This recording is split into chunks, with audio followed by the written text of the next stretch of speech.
When we came to power, my first priority was that Pakistan would be a country which will try its best to bring peace. India keeps accusing us that there are these groups there. I would like the United Nations to send observers. No Pakistani government would have dared to do this because it would have created strife. Prime Minister Modi told me that, there were terrorist attacks from Pakistan.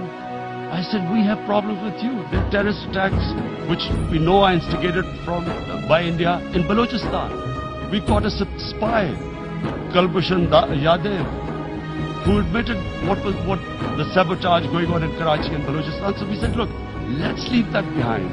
Let's move forward. Our main priority should be our people. Rather than sending us any proofs, they sent their jets in, they bombed us, we retaliated. A jet, 2 of their planes were shot down, 1 pilot bailed out in Pakistan. We immediately returned the pilot, saying that, look, we do not want any escalation. Rather than taking that as a peace gesture, the entire campaign, almost the entire campaign of Mr. Modi in the election was how he had taught Pakistan a lesson that jets had killed 350 terrorists. Complete lie, they had just killed about 10 trees of ours. Mr. Modi used words like, this is just a trailer, the movie is about to start. I went into Pakistan and taught them a lesson. Then we discovered they were trying to push us in the FATF blacklist. That's when we realized there was an agenda. And that agenda became obvious on the 5th August. Narendra Modi is a life member of RSS. RSS was an organization that was inspired by Adolf Hitler and Mussolini. It was hatred for the Muslims and for the Christians. It was this ideology of hate that made Narendra Modi in 2002 do a pogrom against Muslims in Gujarat when he was the chief minister. Congress Home Minister gave a statement that in RSS camps, terrorists are being trained. And these terrorists butchered 2,000 Muslims and 150,000 Muslims were made homeless. Narendra Modi could not travel to the US because of that.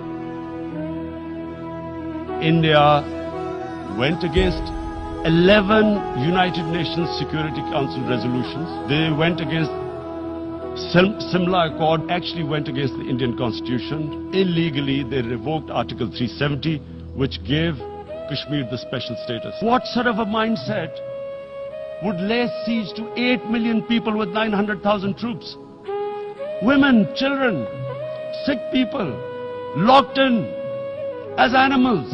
Cruel things like what Narendra Modi has done. Does he think that people of Kashmir will quietly accept the status quo? Mr. President, 100,000 Kashmiris have died in the past 30 years because they were denied the right given by the United Nations, the right for self-determination. What is going to happen when the curfew is lifted will be a bloodbath. The people will come out. There are 900,000 troops there.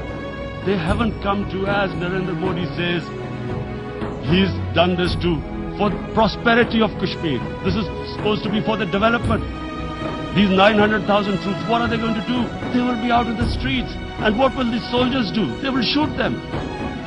They've already used pellet guns, blinded young boys. So, Kashmiris will be further radicalized. Mr. President, there will be another Pulwama. And guess what? India will blame us. One of their defense ministers said, there are 500 terrorists lined up on the border to go in. Why would Pakistan send 500 terrorists when there are 900,000 troops? What impact are they going to make? What will they do? And why would? Don't we know that the moment there is some terrorist attack, all that will happen is there will be further cruelty and oppression of the people of Kashmir. This is one of the most critical times. There will be a reaction to this. Pakistan will be blamed. 2 nuclear-armed countries will come face to face like we came in February. before we head in that direction, the United Nations has a responsibility.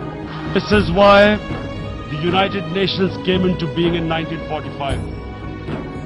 You were supposed to stop this happening. What is the world community going to do? Is it going to appease a market of 1.2 billion, or is it going to stand up for justice and humanity? If a conventional war starts, and anything could happen. And my belief is, La ilaha illallah, there is no God but one. And we will fight. And when a nuclear-armed country fights to the end, it will have consequences far beyond the borders. It's not a threat. It's a fair worry that where are we headed? And I've come here to tell the UN, you've got to. This is a test for the United Nations. You are the one who guaranteed the people of Kashmir the right of self-determination. They are suffering because of that. And this is the time to take action. And number one action must be that India must lift this inhuman curfew, which has lasted for 55 days. It must free all political prisoners, and especially those 13,000 boys that have been picked up. Parents don't know where they've disappeared. And then the world community must give the people of Kashmir the right of self-determination. Islamophobia since 9/11 has grown at a pace where it is alarming. Human communities live together. There should be understanding amongst them. But Islamophobia is creating a division. Muslim women wearing hijab, it's become an issue. Hijab is some sort of a weapon. A woman can take off her clothes in countries, but she can't put on more clothes. How is this happening? Because of Islamophobia. And how did this Islamophobia start? After 9/11. And why did it start? Because certain Western leaders equated terrorism with Islam. There is only one Islam, and that is the Islam we follow of Prophet Muhammad sallallahu alaihi wasallam. Radical Islam, Islamic terrorism. What message did they send to people in the West? And why is there Islamophobia? Terrorism has nothing to do with any religion. This Islamic terrorism, Islamic radicalism, and sadly used by leaders, this has been the main reason for this Islamophobia. And it has caused pain amongst Muslims. European countries, it is marginalizing Muslim communities.